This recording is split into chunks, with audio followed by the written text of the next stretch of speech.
මෙම වීඩියෝව මගින් අස්වැසුම ප්‍රතිලාභීන්ට ඉදිරියේදී සිදුවිය හැකි වෙනස්කම් දෙකක් ගැන ප්‍රධාන වශයෙන් පැහැදිලි කරයි. 1. මුදල් කප්පාදුවක් සිදුවනවාද? අප්‍රේල් මාසයේදී රජය විසින් අමතර දීමනාවක් උදාහරණය රුපියල් 5000ක් ලබන අයට තවත් රුපියල් 2500ක් එකතු කර රුපියල් 7500ක් ලෙස ලබා දී තිබුණි.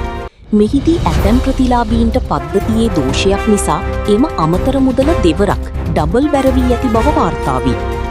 එලෙස වැඩිපුර ලැබුණු මුදල නැවත අයකර ගැනීමක් ලෙස ඉදිරි මාසවලදී විශේෂයෙන් ජූනි මාසයේදී ලැබීමට නියමිත මුදලින් එම කොටස අඩු කිරීමට රජය තීරණය කර ඇත. ඉබවින් මෙය අලුතින් සිදු කරන මුදල් කප්පාදුවක් නොව කලින් ලබා දුන් මුදලක් පියවා ගැනීමක් පමණක් බව වීඩියෝව පෙන්වා දී. ප්‍රතිලාභ ලැබෙන කාලය අවසන් වීම. දැනට නිකුත් කර ඇති ගැසට් පත්‍රයට අනුව දුප්පත්, පුව සහ අන්ත දිලිඳු එක්ස්ට්‍රීම්ලි පුව යන කාණ්ඩවල ප්‍රතිලාභීන්ට අස්වැසුම දීමනාව ලබා දීමට නියමිතව ඇත්තේ 2026 ජූනි මාස දක්වා පමණි. නව ගැසට් පත්‍රයක් මගින් මෙම කාලයේ දීර්ඝ නොකළහොත් එම කාණ්ඩවල අයට ජූනි මාසින් පසු දීමනාව අහිමි වීමේ අවදානමක් පවතී.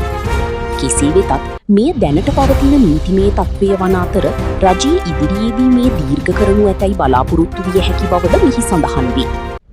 ඔබට අප්‍රේල් මාසයේදී වැඩිපුර මුදලක් ලැබුණේ නම් ජූනි මාසයේදී ලැබෙන මුදල අඩු විය හැක. එසේම ජූනි 30 වනදාවින් පසු ප්‍රතිලාභ කාලය අවසන් වන බැවින් ඊ පිළිබඳව අවධානයෙන් සිටින ලෙස වීඩියෝව උපදෙස් දෙයි.